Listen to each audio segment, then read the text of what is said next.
नमस्कार, बहुजन संवाद में आपका स्वागत है। इस समय भारत में महान उत्सव चल रहा है, गणतंत्र का उत्सव, चुनाव।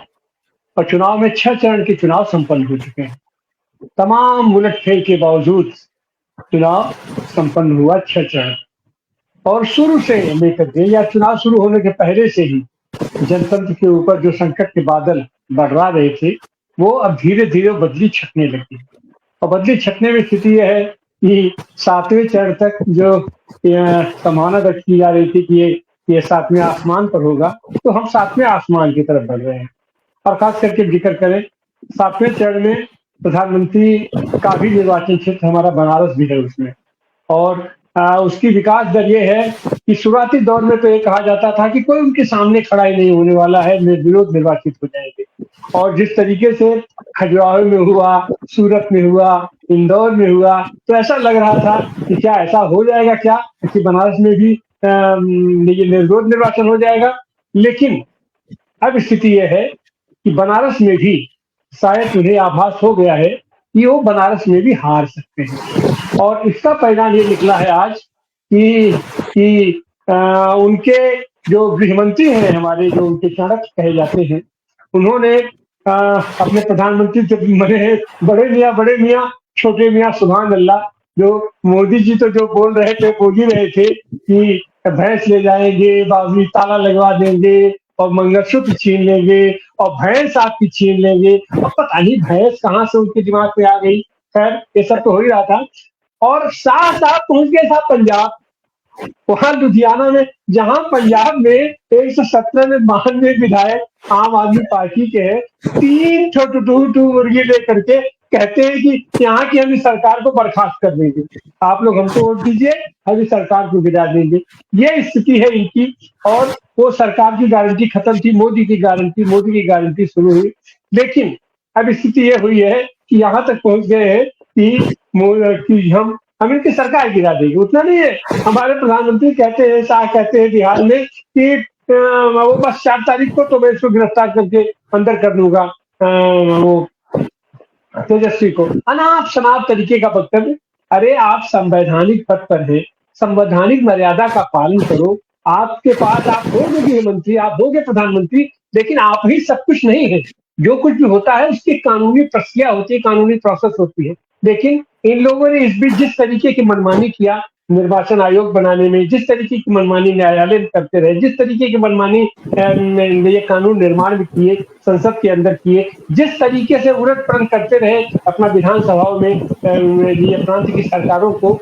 और तो ये सब चीजें, ये एक तरीके का आतंक का माहौल बना करके, और जो एक तंत्र की स्थापना करना, तानाशाही की स्थापना करना के ऊपर आप सीधे सीधे दिखाई पड़े। और ये जनता समझ गई कि नहीं, बात सही है, अब इनका कोई भरोसा नहीं है। इसके बाद वाकई हमारा संविधान खतरे में है, खतरे में आ चुका है। और जिस संविधान में हमें तरह तरह के अधिकार दिए हैं, वो सब हमारे अधिकार छीन लिए जाएंगे। और ये लोग तो जुमला कह के हमको बेवकूफ बनाते रहेंगे। और अब हमारा अधिकार जो है, हमारे वोट देने का अधिकार, तो प्रथम चरण, द्वितीय चरण, तृतीय चरण, जैसे जैसे चुनाव ऊपर बढ़ता गया, वैसे वैसे जनता के बीच जागरूकता और जनता का जो अंदर का जो डर है, भय है, जनता के अंदर आतंक है, वो चीजें निकल के आई। और आज स्थिति यह है कि आज हम ये कह सकते हैं कि आज भी मोदी ये नहीं कह सकते कि वो बनारस से जीतने जा रहे हैं। जो आदमी दम कर रहा था कि वहां पर तो कोई कैंडिडेट ही नहीं रहेगा, हम निर्विरोध हो जाए वो।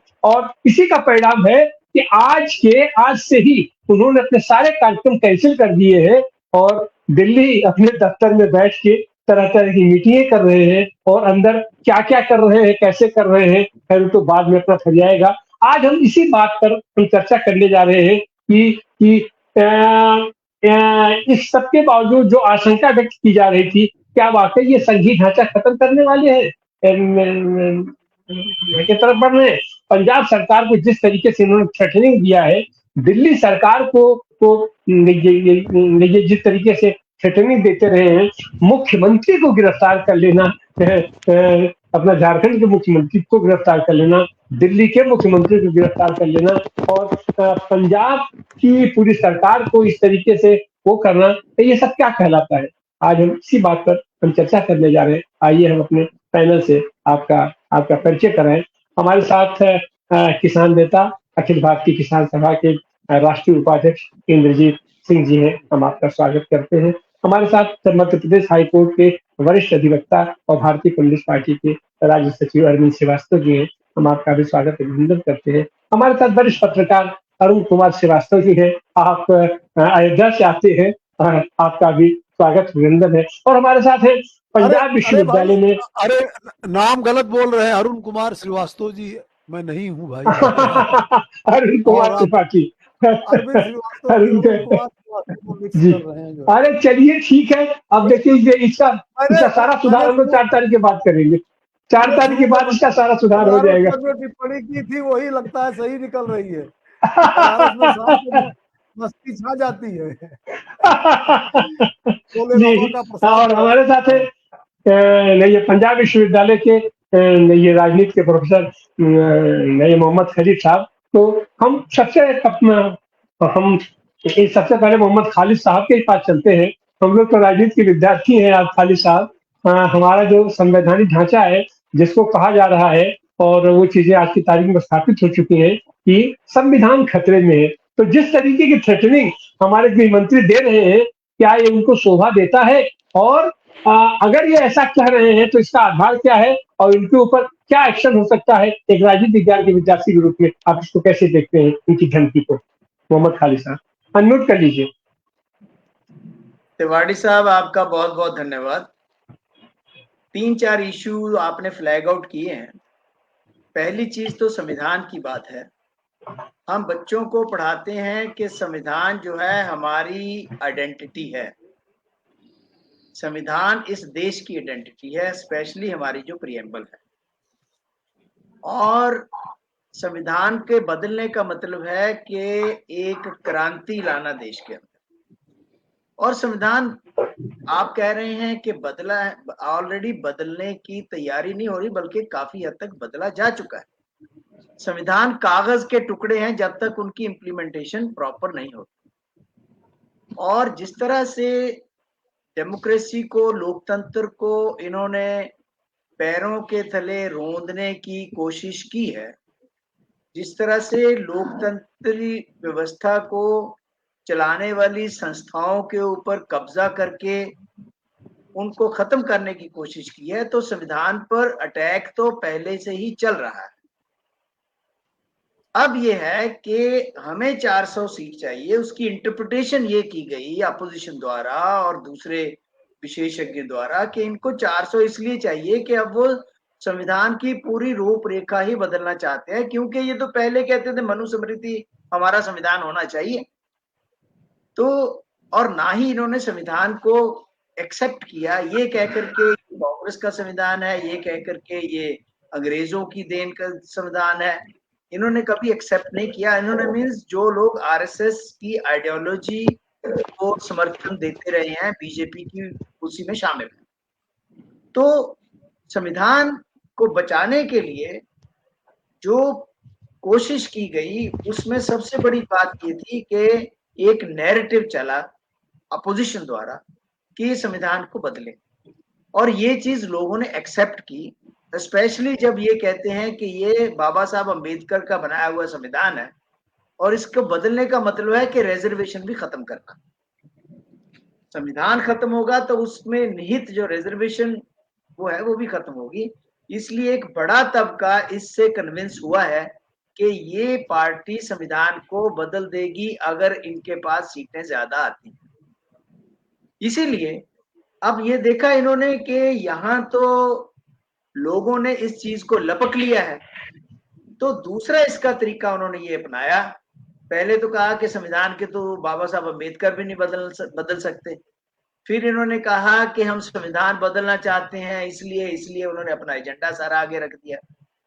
फिर बात नहीं चिपकी। मैं आपको बताता हूं कि जब जब कांग्रेस ने अपना मैनिफेस्टो दिया, उस पर उन्होंने मुस्लिम लीग का वो ठप्पा लगा करके उस समय से नैरेटिव दूसरा सेट करने की कोशिश की, जिसमें हिंदू मुस्लिम भी था, जिसमें आपका मंगलसूत्र भी था, उसमें गाय भैंस भी थी, बछड़े मछली वगैरह सारा कुछ आ गया।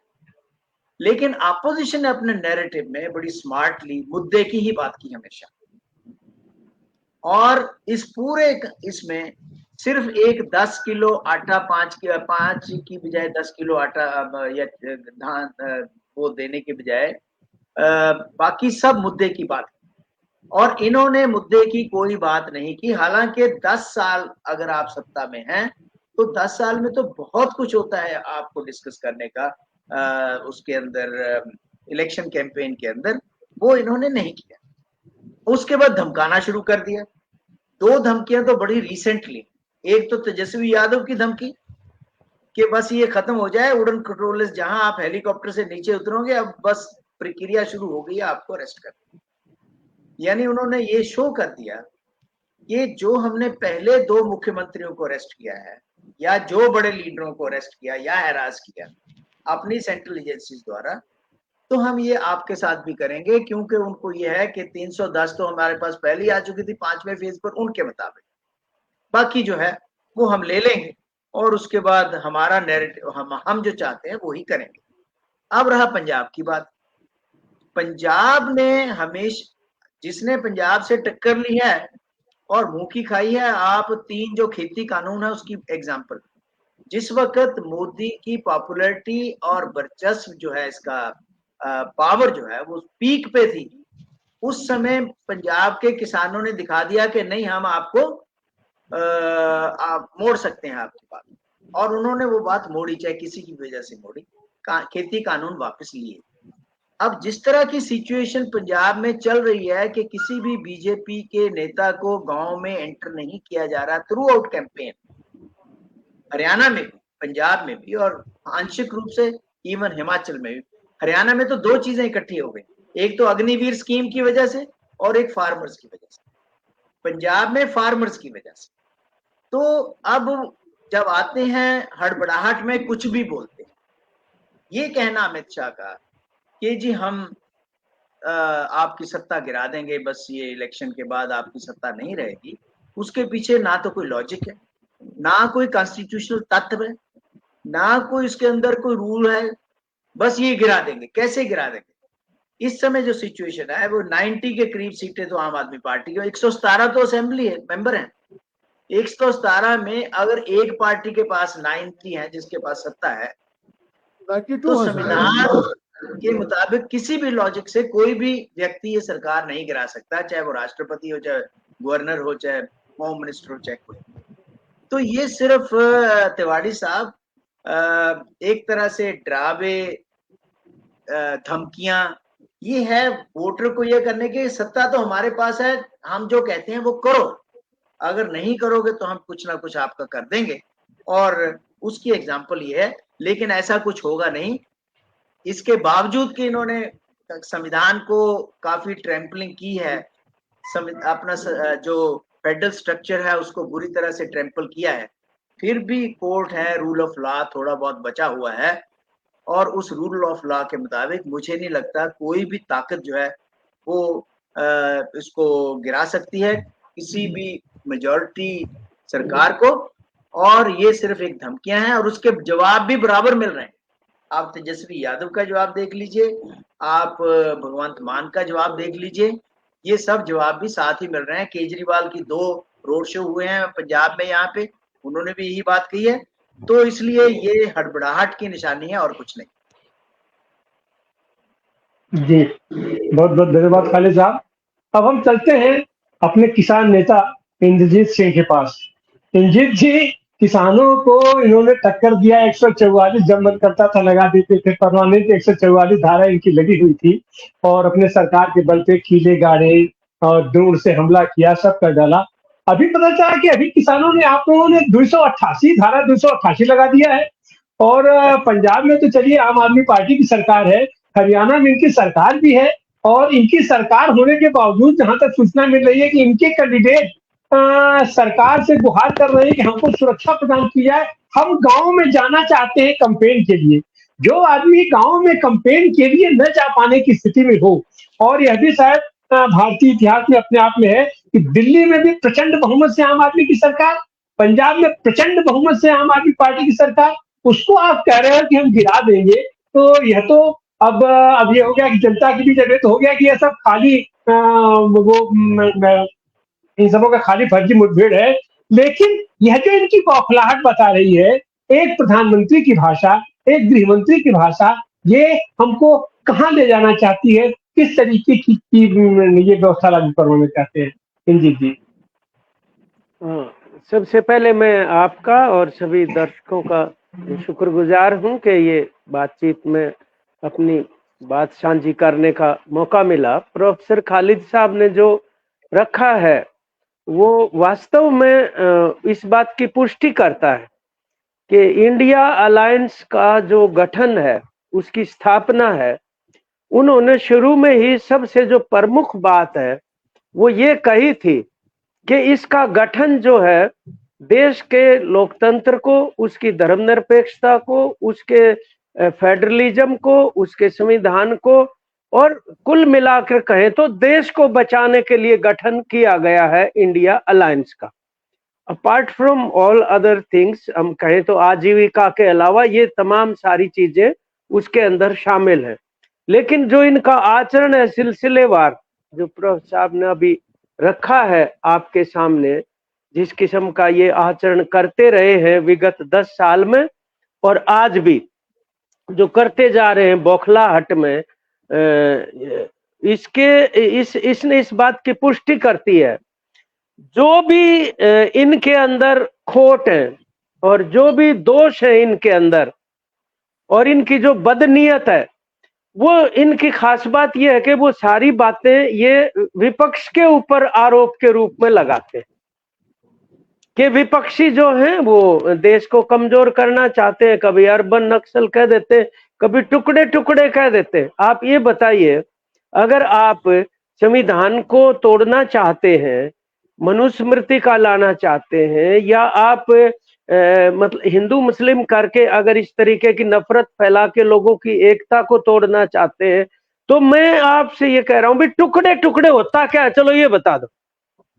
आप सरकारें गिराना चाहते हैं, आप पंजाब जैसा प्रदेश जिसके नजदीक इतना बड़ा इंटरनेशनल बॉर्डर है और जिसके विगत में बहुत ही कठिन परिस्थितियों में से लड़ाई लड़के पंजाब की जनता निकल के आई है, अगर 2-3 दशक पीछे के हम देखें तो कितनी बड़ी कीमत अदा करनी पड़ी उस प्रदेश को।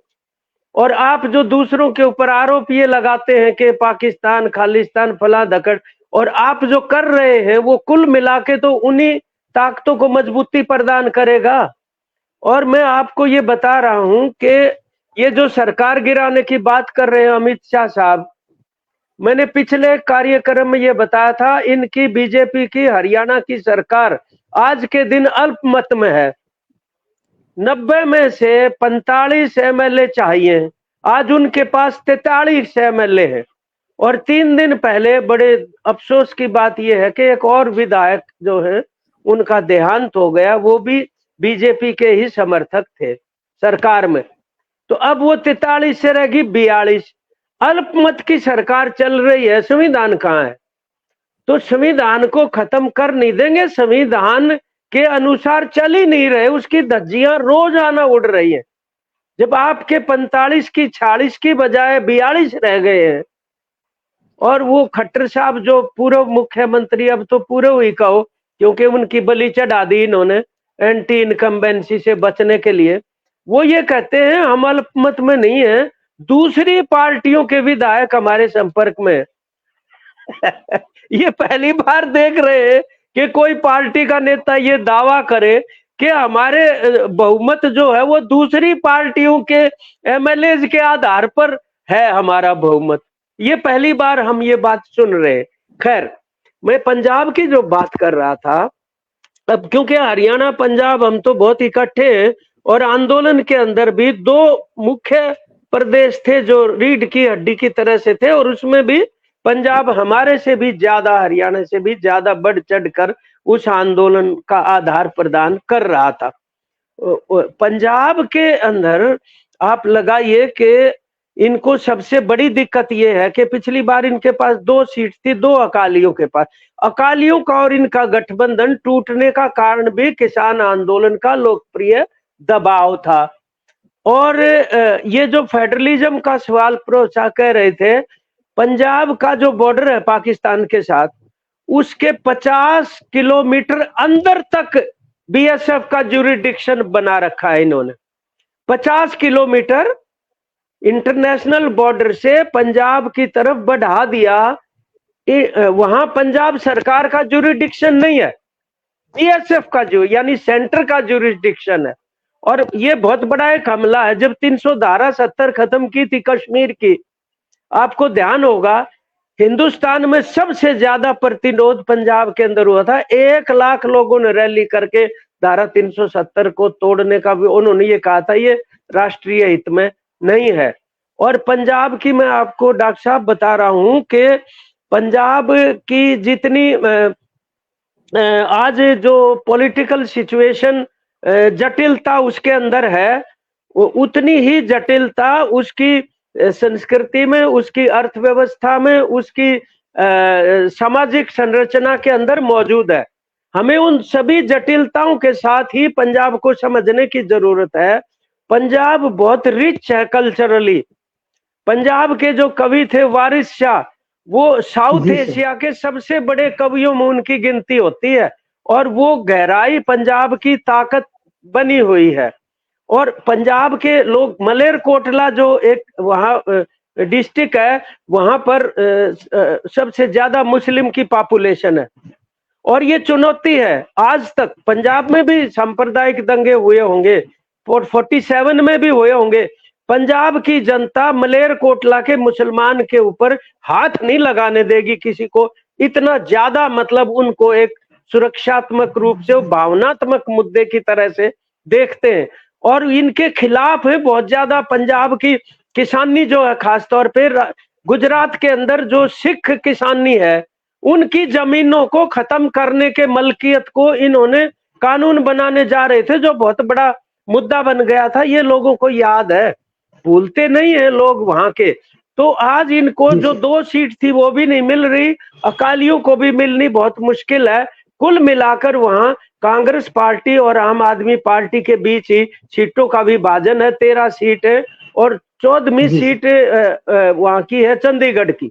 चंडीगढ़ की सीट भी जब आपस में इंडिया अलायंस ने गठबंधन किया तो कांग्रेस को दे दी थी। और हरियाणा में 1 सीट कुरुक्षेत्र की आप पार्टी को मिली थी। ये बौखलाहट है बेसिकली जो वो प्रकट कर रहे हैं जिस तरीके से। और ये कोई रिगार्ड नहीं है, इनको हिकारत है लोकतंत्र और डेमोक्रेसी से। सच्चाई की बात ये है। तो पंजाब के अंदर अगर इस किस्म की ये कोई बात जो करने की कर रहे हैं तो ये बहुत गंभीर बात भी है। पंजाब एक हमारा देखिए कई कारणों से सेंसिटिव स्टेट है, वहां इस तरह की खिलवाड़ करनी नहीं चाहिए। कश्मीर भी सेंसिटिव स्टेट है, जब उसके लिए ये परवाह नहीं करते तो यहाँ।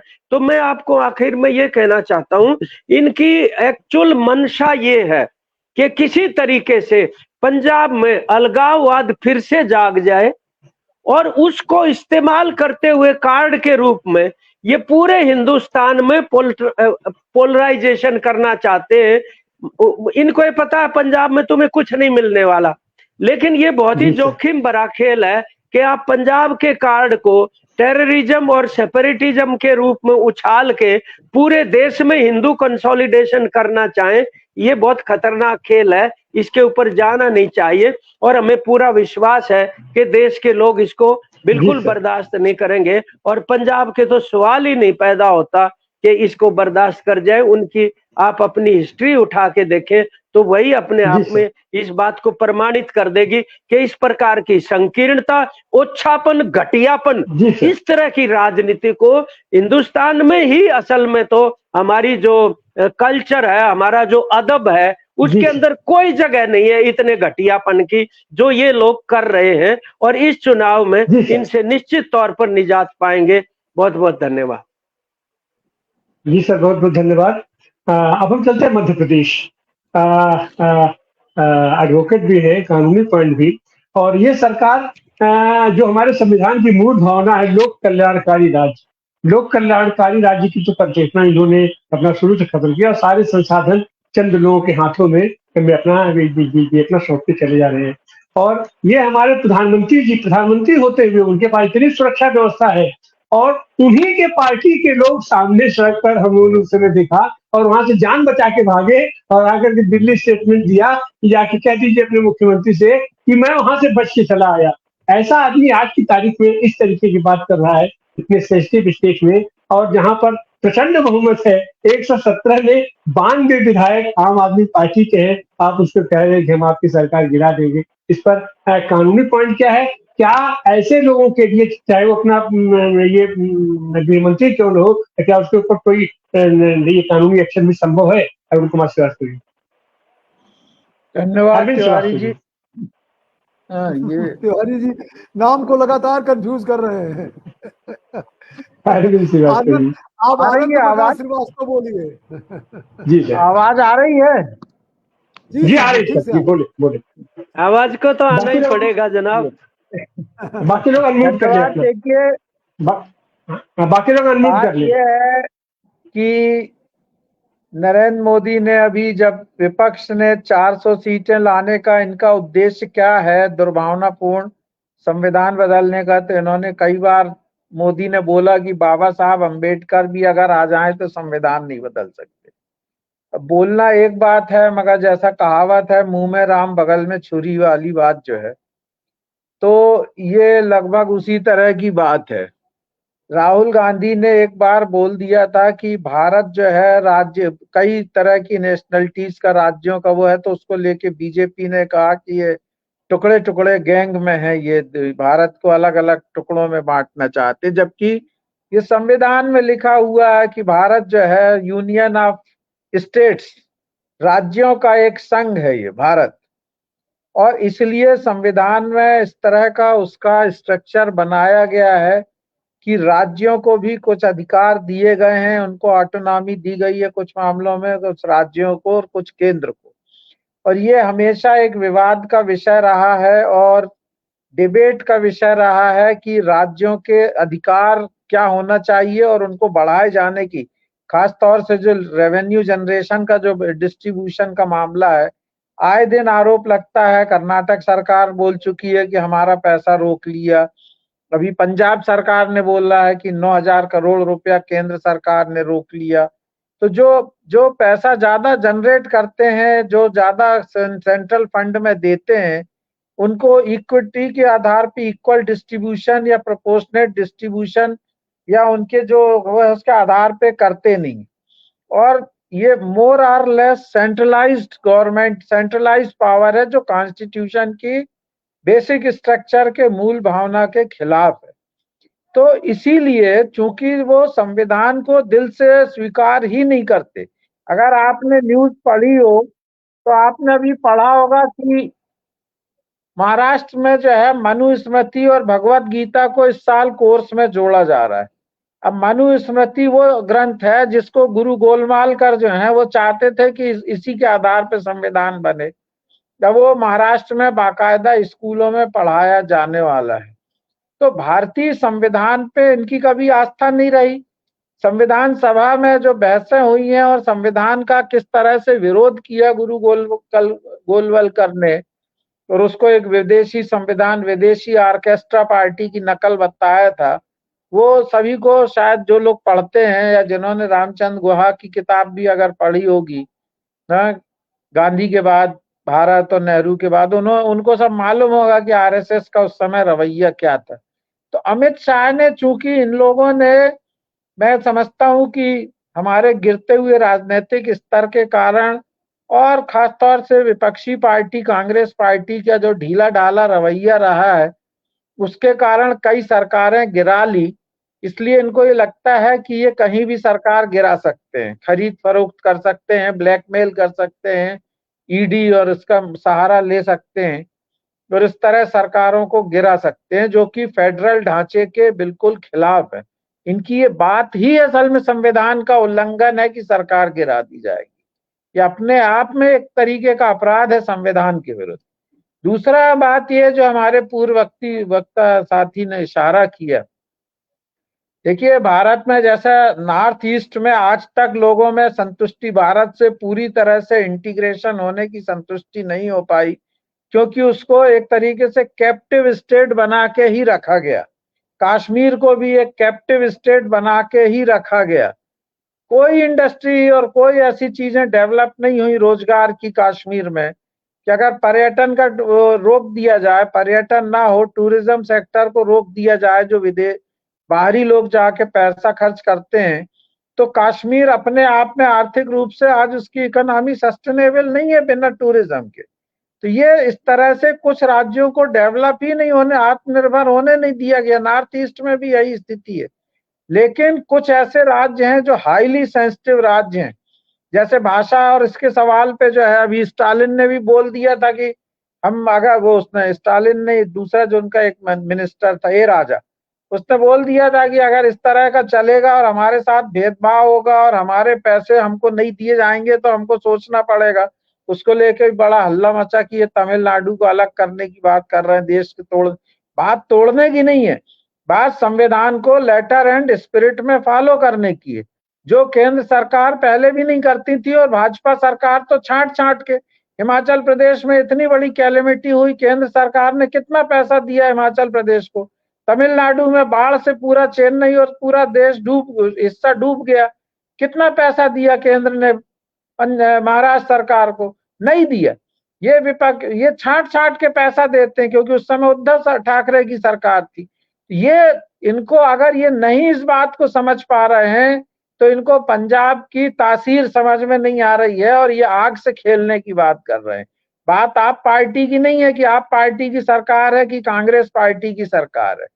बात वहां पे जो एक अस्मिता का सवाल है, जिसको लेके सन 80 से लेके 80 के दशक से और 90 के दशक तक पंजाब आग में जो झुलसता रहा और इंदिरा गांधी के मर्डर तक चला, वो तमाम बातें क्यों हुई? इसीलिए हुई कि वहां के जो सिख पॉपुलेशन है उसको लगा कि हमारे ऊपर जो है ये केंद्र से हमको वो किया जा रहा है, हमारे ऊपर राज किया जा रहा है, हमारे धार्मिक और हमारे जो सांस्कृतिक जो आजादी है उसको दबाने की कोशिश की जा रही है, हमको बराबर का अधिकार नहीं दिया जा रहा है। और आज भी विदेशों में कनाडा का आता है, आए दिन आता है कि कनाडा में किस तरह से वहां पे खालिस्तानी संगठन आग भड़काते हैं और बड़ी तादाद में वहां रहने वाले लोग जो हैं सिख पॉपुलेशन वो उनके साथ है। अभी वो एक चुनाव लड़ रहा है पंजाब में, कैंडिडेट अमृतपाल सिंह जो गुवाहाटी में बंद है, वो पंजाब में कॉन्स्टिट्यूएंसी से चुनाव लड़ रहा है। तो इसलिए 92 सीटें हैं, बहुमत भारी है, इसलिए सरकार तो भंग की ही नहीं जा सकती। लेकिन अगर अल्पमत भी है, कम भी है, तो भी अगर पंजाब जैसे सेंसिटिव राज्य में जो पाकिस्तान बॉर्डर से लगा हुआ है, अगर वहां पे इस तरह से आग से खेलने का एक पैटी सेल्फिश मोटिव के लिए, स्वार्थ के लिए, अगर वो पंजाब में अगर राजनीतिक इस तरह का खेल खेलेंगे, घिनौना खेल खेलेंगे, तो मैं समझता हूं कि ये देश को तोड़ने वाली बात है, विभाजित करने वाली बात है। एक बार फिर से पंजाब को आग में झुलसानी, पार्टी कौन सी है इर्रिस्पेक्टिव ऑफ दैट फैक्ट। मुझको याद है कि जब इनको हटाया गया था कैप्टन साहब को चीफ मिनिस्टरशिप से, तब सुनील जाखड़ का नाम आया था कि इनको चीफ मिनिस्टर बनाया जा सकता है। तब कांग्रेस की वो जो नेत्री थी, क्या सोनी है वो, उन्होंने कहा कि अरे अगर उनको गैर सिख को अगर वहां पे मुख्यमंत्री बना दिया गया तो पंजाब में आग लग जाएगी। तो वहां एक जैसे द्रविड़ संस्कृति के बारे में तमिलनाडु में लोग, उनके अंदर एक संवेदना, एक अलग भाव है कि वो जिसको नष्ट नहीं होना चाहते, जिसके कारण वो हिंदी का विरोध करते हैं। तो पंजाब में भी सिख पॉपुलेशन में एक है कि हमारा एक ही राज्य है और इसलिए इस पे हमारा, जैसे कश्मीर को खत्म कर दिया इन्होंने, मुस्लिम्स का एक ही राज्य था पूरे देश में जहां पे मुस्लिम मेजॉरिटी थी या जहां मुस्लिम चीफ मिनिस्टर होते थे। तो ये माना जाता था कि भाई मुस्लिम मेजॉरिटी का प्रदेश है, इसलिए मुस्लिम चीफ मिनिस्टर रहे, एक नेचुरल कोर्स है। लेकिन पंजाब को उन्होंने, कश्मीर को डिवाइड कर दिया, उसको उपराज्य बना दिया, जम्मू में सीटें बढ़ा दी, अपना फिर से जो सीमांकन किया है विधानसभाओं का, इसी उम्मीद में कि वहां को हिंदू। तो जब तक ये इस तरह का खेल करेंगे तब तक कभी भी कश्मीर में एक स्थायी शांति और भारत के प्रति इंटीग्रिटी की फीलिंग आ नहीं सकती। और ये भाजपा भी जानती है, इसलिए लोकसभा चुनाव लड़ने क्यों भाग गए। स्वर्ग बना दिया जब कश्मीर को, तो क्यों भाग गए कश्मीर से, क्यों नहीं चुनाव लड़े। इसका मतलब है कि वो भी रियलिटी जानते हैं कि विधानसभा चुनाव या लोकसभा चुनाव में हमको जनता वहां नकार देगी। अब वास्तविकता क्या है वो जानते हैं इस बात को। तो पंजाब में सरकार गिराने का अगर ये खेल खेलते हैं या धमकी देते हैं, इनके पास तो साम दाम दंड भेद सब तरह के हथकंडे हैं, ये हथकंडों का जी इस्तेमाल कर सकते हैं और तोड़ते हैं, फोड़ते हैं, सब करते हैं। लेकिन मैं समझता हूं कि अगर वो इस तरह से पंजाब के मामले में करते हैं तो ये एक बहुत ही खतरनाक संविधान विरोधी, देश विरोधी कृत्य होगा, जिसकी भारी कीमत जो है देश को फिर से चुकाना पड़ सकती है, जैसे सन 80-90 के दशक में हुआ था। Thank you. जी जी, बहुत बहुत धन्यवाद अरविंद श्रीवास्तव जी। आपने जिस ओर इशारा किया है, अब हम उसके आगे चलते हैं। अपने साथ अरुण कुमार त्रिपाठी जी हैं। अरुण कुमार त्रिपाठी जी, ये जिस तरीके का माहौल बन रहा है और जो आतंक, और अभी जो नरेशन ये लोग कर रहे हैं कि ये चुनाव आयोग अपने पूरी अपना निर्वाचन प्रक्रिया के अंदर जिस तरीके से वोटों का हेर फेर कर रहे हैं और वोटों की संख्या नहीं बताए जा रहे हैं, तो यह भी एक नरेशन चल रहा है कि अब तक इन्होंने 300 सीटों पर अपनी व्यवस्था पुख्ता कर ली है। वो जो भी स्थिति है, अब वो स्थिति तो 4 तारीख को सामने आ जाएगी, लेकिन जनता के बीच तो सामने दिखाई पड़ रहा है कि व्यापक असंतोष है। वो उस पर 10-5 हजार वोटों की का अगर हेर फेर भी कर लेते हैं तो शायद उससे कुछ फर्क पड़ने वाला नहीं है।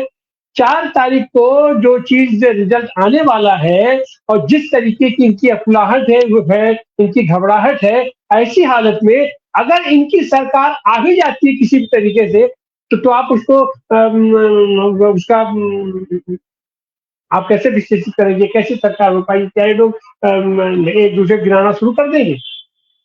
अरुण त्रिपाठी जी। देखिए, ऐसा है कि अब कितने वोटों का हेर फेर किया है और क्या चीजें हैं और जो अंदर घपले हो रहे हैं, इसका कोई प्रमाण जो है वो मेरे पास नहीं है, इसलिए मैं इसमें बहुत आधिकारिक ढंग से नहीं बोल सकता। लेकिन तमाम जो सिविल सोसाइटी के संगठन है उन्होंने आपत्तियां की हैं और उनकी आपत्तियां गंभीर है। जैसे कॉमन काज है, जैसे एसोसिएशन फॉर डेमोक्रेटिक रिफॉर्म है, तो उन लोगों की आपत्तियां गंभीर है, वो सुप्रीम कोर्ट तक गए हैं। और उसी दबाव में शायद जो है वो चुनाव आयोग ने आंकड़ों को जारी किया है, जिनको वो विदहोल्ड कर रहे थे। कह रहे थे कि 17C का जो डाटा है उसको नेशनल लेवल पर रिलीज करने के लिए हम बाध्य नहीं है, ऐसा नहीं है।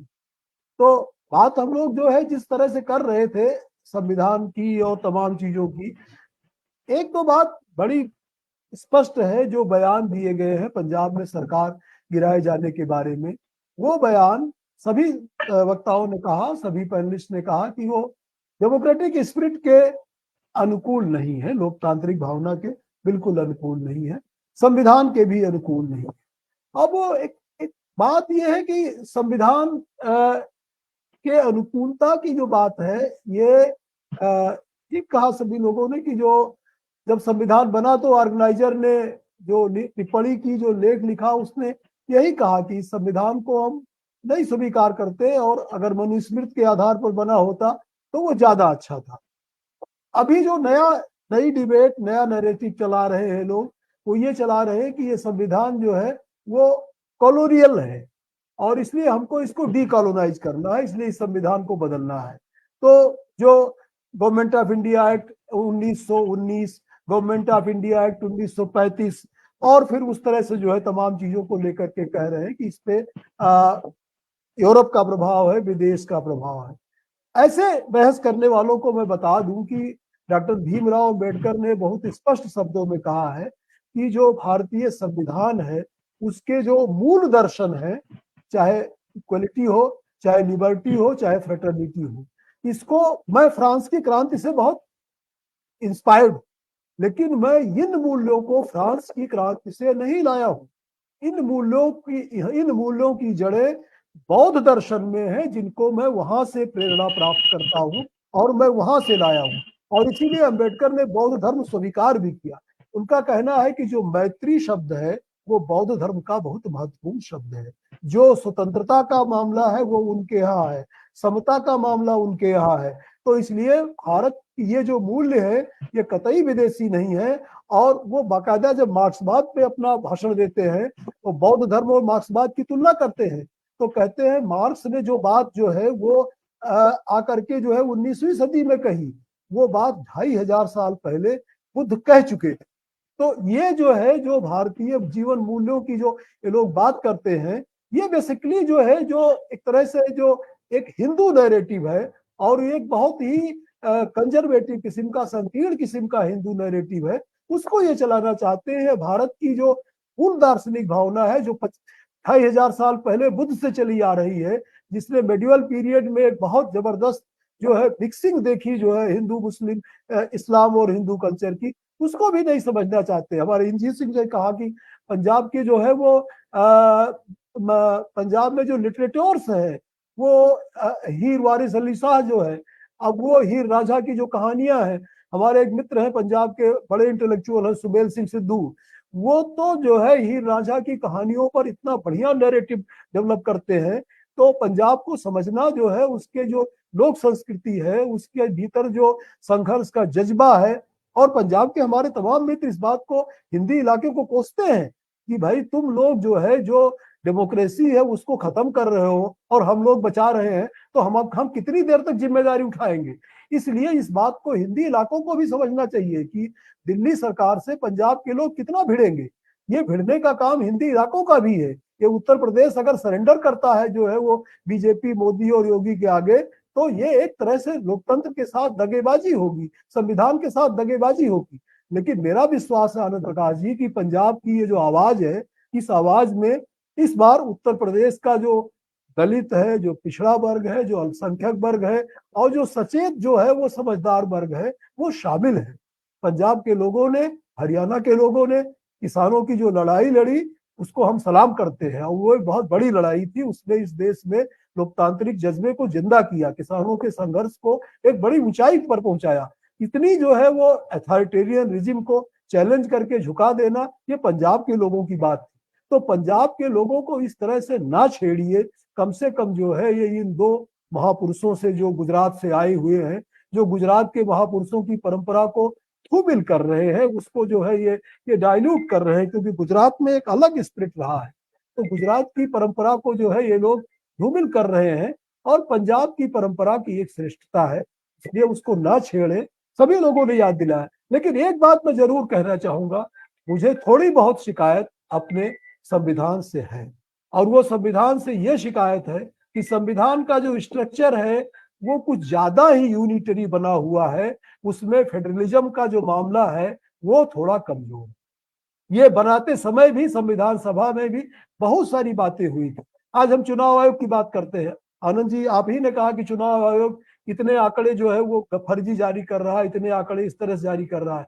आपको याद होना चाहिए कि जब आर्टिकल 324 यानी चुनाव आयोग पर बहस हो रही थी, तब प्रोफेसर सिब्बल लाल सक्सेना जो उत्तर प्रदेश से ही थे, उन्होंने कहा था कि चुनाव, ये कॉन्स्टिट्यूएंट असेंबली की डिबेट में है, कि जो चुनाव आयोग का गठन जो है वो मुख्य चुनाव आयुक्त राष्ट्रपति द्वारा नहीं नियुक्त होने चाहिए, वो संसद के 2/3 बहुमत से उनकी नियुक्ति होनी चाहिए।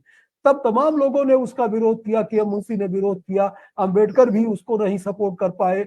और इसके अलावा जो उन्होंने कहा एक तो राज्य के भीतर ही एक राज्य हो जाएगा। फिर कई लोग कहने लगे तब तो चुनाव आयोग के पास फौज भी होनी चाहिए। लेकिन चुनाव आयोग की स्वायत्तता का सवाल आज फिर बहुत जोरदार तरीके से उठ रहा है, और चुनाव आयोग की नियुक्ति जिस तरह से लोग कर रहे हैं उसकी स्वायत्तता निश्चित तौर पर संकट में। सुप्रीम कोर्ट ने आदेश दिया था सारी चीजें, लेकिन बेसिकली जो डेमोक्रेसी के रूल्स हैं, उस डेमोक्रेसी के रूल्स को बीजेपी, उससे जुड़े हुए संगठन और बीजेपी का नेतृत्व जिनके हाथों में है, वो डेमोक्रेसी के रूल्स को फॉलो नहीं करते। और पिछले 4-5 सालों में जो है वो एक तरह से जो है डेविड रेंसीमैन या स्टीवन लेबेट्स्की, इन लोगों की जो किताबें आई हैं, how democracy ends, how democracy dies, तो ये सारी चीजें बता रही है कि दुनिया में ऐसे लोग पैदा हुए हैं जो लोकतंत्र के नियमों का पालन नहीं करते, हार जाने के बाद भी हार नहीं मानते। अच्छा, जब हार जाएंगे और किसी की सरकार बन गई तो उसको गिराने के लिए तिकड़म करते रहेंगे। और ये आप जान लीजिए कि जिस तरह का हमारे गृह मंत्री और प्रधानमंत्री का जो जज्बा है, वो जज्बा यही बताता है कि अगर ये अल्पमत में भी आ गए तो आसानी से ये लोग सत्ता नहीं छोड़ने वाले हैं। ये बात तमाम लोग इस सवाल को उठा रहे हैं। इसलिए भारत के नागरिक समाज को, भारत के तमाम संगठनों को इस चुनौती का सामना लोकतांत्रिक तरीके से, अहिंसक तरीके से करने के लिए तैयार रहना पड़ेगा। ये चुनौती भी भारतीय लोकतंत्र को देखनी है।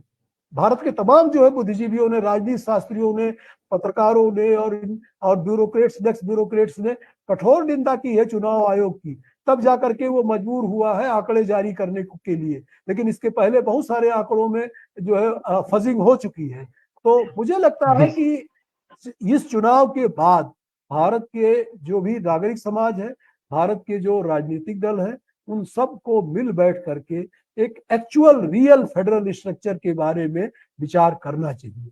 वो फेडरल स्ट्रक्चर हमारे गदर पार्टी के संविधान में भी था, सोशलिस्ट भी था, और जो है वो एक तरह से एक यूनियन ऑफ स्टेट्स भी था, और वही स्पिरिट आनी चाहिए।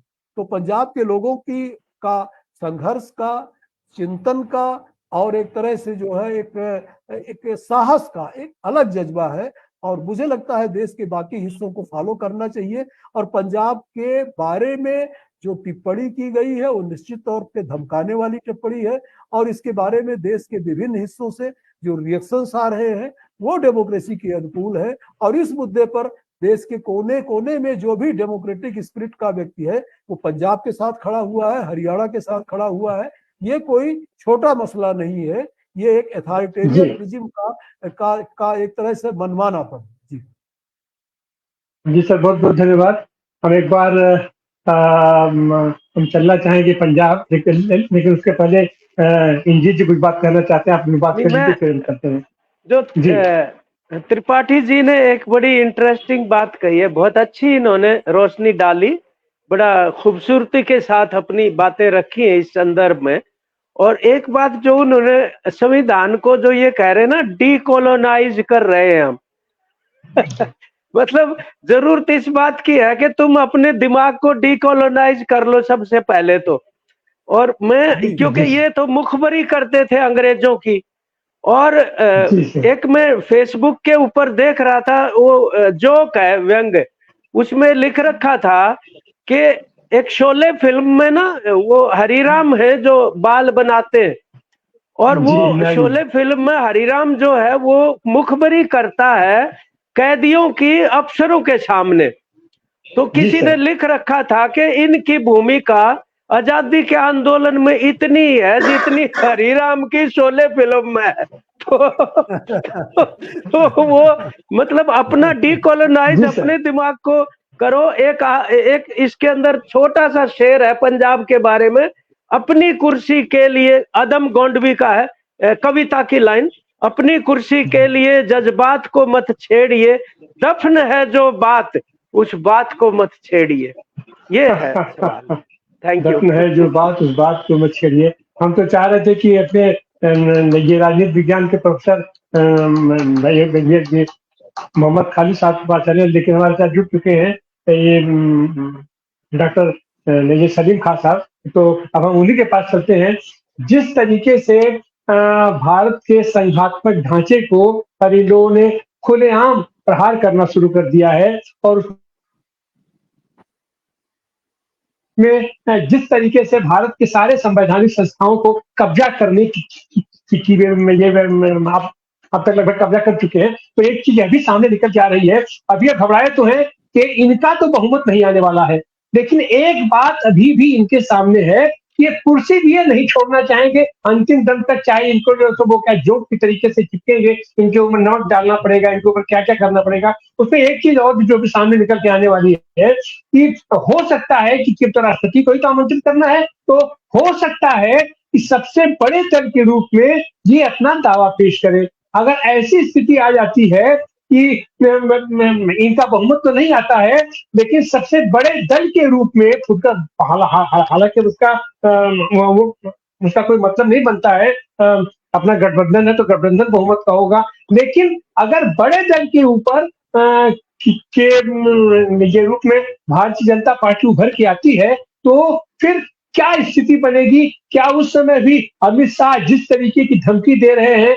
192 विधायक होने के बावजूद ये जैसे दिल्ली के अपने मुख्यमंत्री को उन्होंने गिरफ्तार किया है, अपने झारखंड के अपना मुख्यमंत्री को गिरफ्तार किया है, तो ऐसी हालत में जो आने वाले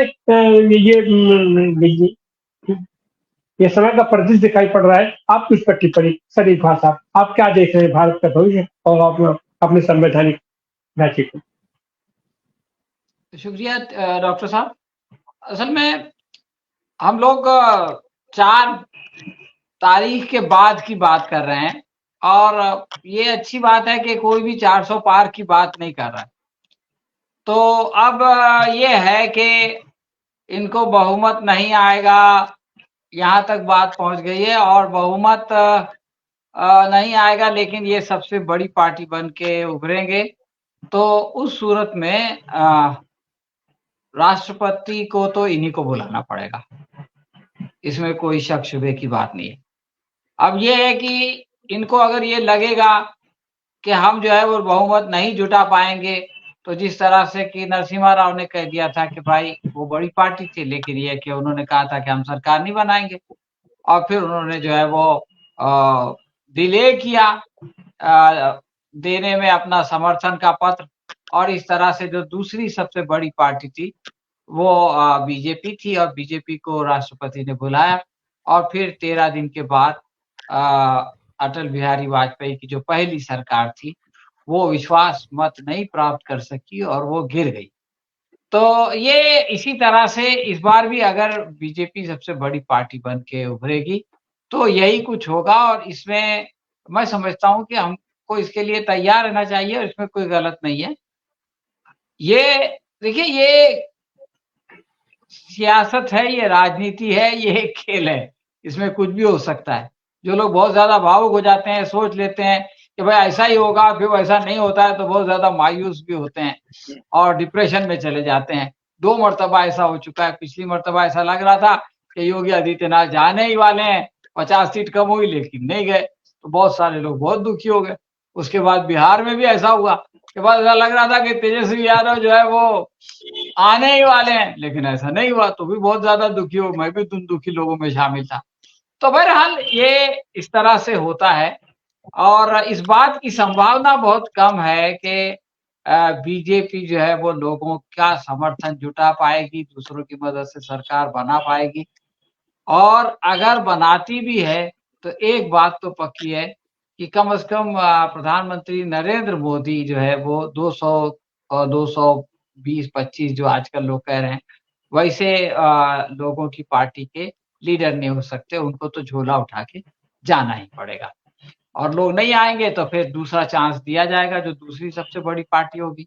उम्मीद है वो कांग्रेस होगी और फिर कांग्रेस को दूसरे लोगों के समर्थन से विश्वास मत प्राप्त करना पड़ेगा। तो इसके लिए हम लोगों को ज्यादा इमोशनल होने की जरूरत नहीं है। असल में आज का जो प्रश्न है वो है इनकी धमकी का। तो 2 धमकियां इन्होंने दी हैं। पहली धमकी तो तेजस्वी यादव को इन्होंने दी कि इनका जब ये टूर खत्म होगा, प्रधानमंत्री ने दी, तो इनका आखिरी जब ये अपना भ्रमण खत्म करेंगे राज्य का, तो फिर इनको जो है वो जेल का रास्ता दिखा दिया जाएगा। ये एक धमकी थी जो प्रधानमंत्री की तरफ से दी गई एक ऐसे लीडर को कि अगर उनका बेटा होता तो वो इससे बड़ा होता। तो उनको इसका भी ख्याल नहीं आया कि मेरी उम्र और मेरी जो है वो मेरा ओहदा क्या है और इस पद की गरिमा को रखते हुए मुझको इस तरह की बात नहीं कहना चाहिए। दूसरे, हमारे गृह मंत्री ने कह दिया कि 4 जून के बाद जो है वो पंजाब की सरकार ज्यादा दिन नहीं रहेगी। देखिए, असल में एक चीज तो ये होती है कि अगर आपको ऐसा करना भी है तो आप बोलते क्यों हो? बोल के क्यों अपने ऊपर जो है वो काली पोतते हो अपने मुंह पे? तो ये लोग करते रहे इससे पहले, खरीद फरोख्त का मामला करें चुपचाप। लेकिन अब इनका जो है वो मामला ये है कि ये कुछ समझ नहीं पा रहे हैं और ये धमकी वमकी पे आ गए हैं। इनका धमकी पे आना इस बात का जो है वो प्रमाण है कि इनके अंदर चुनाव जीतने की क्षमता या चुनाव जीतने का जो आत्मविश्वास है वो पूरी तरह खत्म हो चुका है। इनको ऐसा नहीं लगता कि हम जो है, देखिए पिछली मर्तबा ये लोग जो जीते थे सबका साथ सबका विकास कह के, या ये कि घर में घुस के मारा, उस वक्त ये धमकियां नहीं दे रहे थे, पाकिस्तान को धमकी दे रहे थे, लेकिन ये कि भारत के अंदर किसी को धमकी नहीं दे रहे थे। और पहले 2014 में तो पाकिस्तान को भी धमकी नहीं दे रहे थे, बल्कि पाकिस्तान के प्रधानमंत्री को उन्होंने अपने शपथ ग्रहण में बुला लिया था। तो मैं ये कह रहा हूं कि ये इनकी हताशा है और इस तरह से ये अपना नुकसान कर रहे हैं। इन्होंने 2 मर्तबा तो नुकसान अपना किया ही है।